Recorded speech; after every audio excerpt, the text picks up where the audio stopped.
இப்போ வந்து நேற்று நைட்டு வந்து மெஷர்மெண்ட் எடுத்து நான் வந்து வீடியோ போட்டேன்டா. அதை வந்து இப்போ கணக்கு போட்டு எப்படி வரையணுன்றதை எக்ஸ்பிளைன் பண்ணுறேன். நீங்கள் பார்த்துக்குங்க. நான் பொறுமையாகவே சொல்கிறேன். வீடியோ லாங்காக போனால் கூட பரவாயில்ல. இதை பாருங்கள். இப்போ இந்த அக்காவுக்கு வந்து வேற ஒரு ப்ளவுஸ் வந்து மெஷர்மெண்ட் எடுத்துருக்கேன். அதுக்கு எக்ஸ்பிளைன் பண்ணுறேன். இப்போ நான் ஒன்று ஒன்றா சொல்கிறேன். இங்கே பாருங்கள், மார்பு சுற்றளவு வந்து 44. இந்த மார்பு சுற்றளவுக்கு வந்து நம்ம என்ன பண்ணணும், 6 இன்ச்சஸ் ஆட் பண்ணணும். இதுதான் வந்து 50.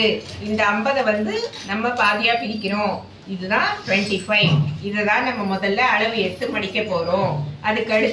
அதுக்கப்புறம் நம்ம என்ன பண்ணுவோம், கட்டு உயரம் எடுப்போம் இல்லையா. கட் ஹைட்டு எவ்வளவு, 13.5 நம்ம மெஷர் பண்ணது. இதுக்கு 1/2 இன்ச்சு கூட்டணும். மேலே 1/4 இன்ச், பக்கத்தில் 1/4 இன்ச். இது எதுக்கு கூட்டுறோம், ஷோல்டரில் 1/4 இன்ச், கட்டு உயரம் கீழே 1/4 இன்ச் விடுவோம் பார்த்தீங்களா, அது. இப்போ இது வந்து 14, 13.5, 13.75, 14. ஓகேவா. அதுக்கடுத்து நம்ம ப்ளவுஸை வந்து 4ஆக மடித்து போட்டுடுறோம். கட்டு உயரம் எடுத்த பிறகு பேக் ஹைட் எடுப்போம் இல்லையா. இப்போ கட்டு உயரம் எடுத்து மடிச்சிடுறோம். அப்புறம் பேக் ஹைட்டு. இதில் பேக் ஹைட் வந்து 14 இன்ச் இருக்குது. Back height 14. இதுக்கு வந்து நம்ம 4 இன்ச் ஆட் பண்ணோம். ஒல்லியாக இருக்கிறவங்களுக்கு, குள்ளமாக இருக்கிறவங்களுக்கு 3 இன்ச், குண்டாக இருக்கிறவங்களுக்கு மட்டும்தான் 4 இன்ச். ஏன்னு கேட்டால் கட்டு உயரம் அவங்களுக்கு பெருசாக இருக்கிறதுனால. அப்போ 18. இப்போ நம்ம வந்து ஃபஸ்ட்டு ஸ்டெப்பு சுற்றளவை எடுத்து மடிக்கிறோம். அதுக்கு 25.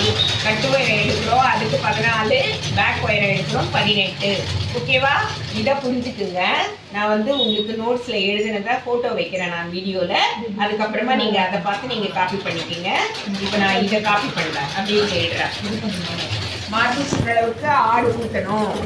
அதுக்கப்புறம் கட்டு உயரத்துக்கு மேலே 1/4 இன்ச், கீழே 1/4 இன்ச், 14 இன்ச்சு. அதுக்கப்புறம் பேக் உயரம் வந்து 4 இன்ச்சு கூட்டுறோம், 18. இப்போ இதுக்கு நான் மடிக்கிறேன். ஓகேவா. பாருங்கள்.